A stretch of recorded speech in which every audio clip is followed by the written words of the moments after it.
pas fort. Mais c'est parce que tu ne veux pas te lever et utiliser ta force. Et si tu penses que tu n'en as pas, demande à Dieu la force. Il donne la force à celui qui est fatigué, n'est-ce pas? Il augmente la vigueur de celui qui tombe en défaillance. Ésaïe 40, 29 nous dit. Chaque jour, dis au Seigneur, donne-moi la force. Augmente ma vigueur, Seigneur. Donne-moi la force, n'est-ce pas? Parce que quand je suis faible, c'est alors que je suis fort. Je vais te dire ce soir de continuer à avancer. Il nous dit résister au diable car il fuira loin de vous. Résister, c'est-à-dire prie et prie et prie et prie encore. Continue à prier même si tu as l'impression que tu ne vois rien. Jeûne et jeûne et jeûne et jeûne encore. Continue à jeûner même si tu as l'impression que tu ne vois rien. Le danger, c'est de s'arrêter. Ne t'arrête jamais au milieu de ta course. Nous voyons dans un stade, lorsque les gens courent, Jeux olympiques, peu importe, ils ne s'arrêtent pas. Même le dernier que tout le monde a déjà dévancé, il continue à courir parce qu'il sait qu'un miracle peut arriver. Il peut toujours en dernière minute dévancer les autres. 1 Corinthiens 9, 24, l'apôtre Paul dit que nous sommes dans une course. Le chronomètre a été engagé le jour où nous avons accepté Jésus. Chacun est en train de courir une course. Il dit les gens courent pour remporter des couronnes qui vont se corrompre. Mais nous courons pour remporter une couronne incorruptible. Nous sommes tous dans une course. Et cette course terminera le jour où nous irons au Seigneur.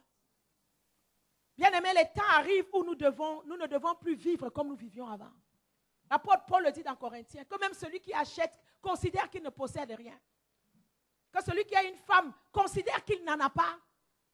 Parce que l'heure est difficile et l'heure est grave. Alléluia. Nous vivons dans les temps où plus que jamais nous devons nous réconcilier avec Dieu. Parce que Jésus revient bientôt. Tu as vécu peut-être toute ta vie pour toi-même, mais commence à vivre pour Dieu.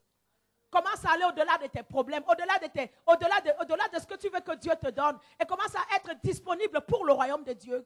Il dit, cherche premièrement mon royaume et ma justice. Toutes ces choses te seront données. Le Seigneur veut nous donner toutes choses, mais souvent nous voulons prendre des choses à l'inverse. Il dit, cherche d'abord mon royaume et ma justice. Tu cours une course. Bien aimé, il faut que tu achèves ta course. Beaucoup ont commencé la course, mais ils ne l'achèveront pas. Il y a beaucoup d'appelés, n'est-ce pas, mais peu d'élus. Et je dis toujours, arrange-toi d'être dans le nombre de peu d'élus. Pourquoi? Parce qu'aujourd'hui, on veut tous prendre la porte large, n'est-ce pas? On ne veut pas prendre la porte étroite. Mais sache que la porte large a un prix à payer qui va te coûter cher à la fin des temps. Alléluia. Il dit, cours ta course et ne t'arrête pas. Découvre la vision de Dieu. Découvre pourquoi tu es sur la terre. Et commence à courir cette course. Commence à dire, Seigneur, je veux vivre pour toi. Seigneur, j'ai vécu dans les voluptés, j'ai vécu dans toutes sortes de choses sur la terre. Mais maintenant, il est temps que je vive pour toi, n'est-ce pas?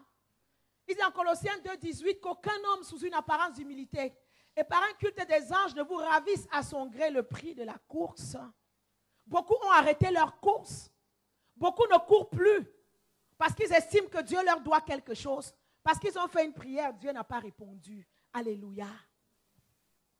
Alléluia.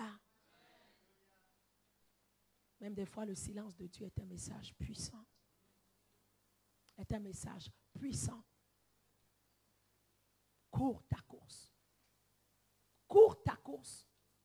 Que ce jour-là, Dieu te dise, bon et vaillant serviteur, entre dans le repos de ton maître. Alléluia. Avance même quand tu ne vois rien. En d'autres mots, persévère. Persévère. Il y a une puissance dans la persévérance. Allons dans Hébreux chapitre 10.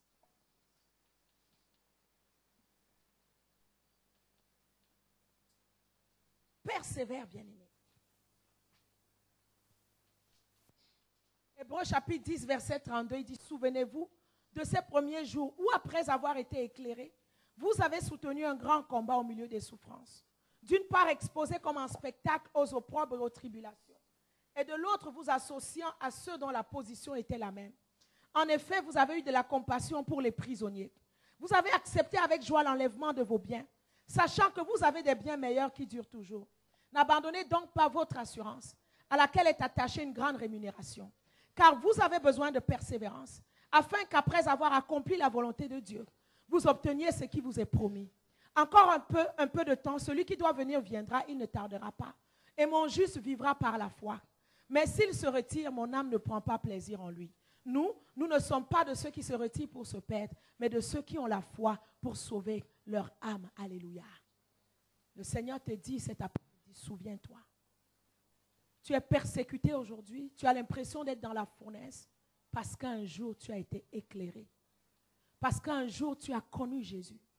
Parce qu'un jour tu as entendu la parole qui a sauvé ton âme. Cette parole t'a fait naître de nouveau. Et cette parole a fait de toi une nouvelle créature. Et en même temps, cette parole a fait de toi une cible dans le camp de l'ennemi.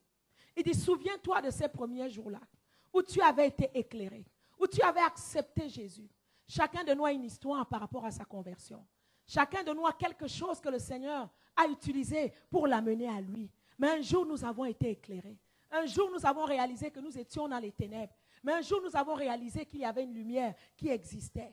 Et souviens-toi de tes premiers pas, lorsque tu as accepté Jésus, lorsque tu as cru en Jésus. Souviens-toi du zèle que tu avais. Souviens-toi comment tu étais prêt à venir dormir à l'église tous les jours s'il fallait. Souviens-toi comment tu venais aux veillées de prière. Souviens-toi comment tu lisais la parole de Dieu. Tu dévorais ta Bible. Souviens-toi de la foi que tu avais. Souviens-toi que peu importe ce qu'on te disait qui était impossible, tu disais non, tout est possible par ce Jésus que je viens d'accepter. Souviens-toi de ces premiers jours quand tu as accepté. Souviens-toi du zèle que tu avais pour le Seigneur. Souviens-toi de l'amour que tu avais pour le Seigneur. Souviens-toi que lorsque le pasteur te demandait quelque chose, tu courais rapidement pour le faire. Tu ne te plaignais pas. Alléluia. Souviens-toi de ces premiers jours, Dieu te dit ce soir. Ça fait longtemps, mais retourne en arrière. Et souviens-toi de ces premiers jours-là où tu as été éclairé. Il dit que tu as soutenu un grand combat au milieu des souffrances. Souviens-toi des premières souffrances que tu as eues à l'époque. Ces souffrances ne te disaient rien parce que tu venais de rencontrer quelqu'un qui était au-dessus de ces souffrances. Souviens-toi des batailles que tu as eues. Peut-être tu as été rejeté par ton mari. Peut-être tu as été rejeté par ta famille parce que tu avais accepté Jésus. Mais ça ne te disait rien. Tu étais prêt à être dépouillé pour tout et être gagné pour le Seigneur.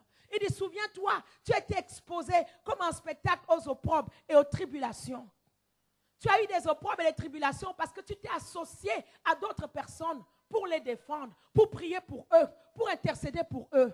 Il dit au verset 34, souviens-toi de la compassion que tu avais pour ceux qui souffraient, pour les prisonniers.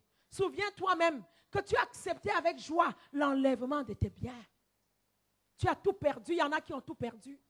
Il y en a, les maris ont fait le chantage, tu continues avec Jésus, tu sors. Il y a des femmes qui ont quitté leur foyer sans maison, sans argent, sans rien. Alléluia.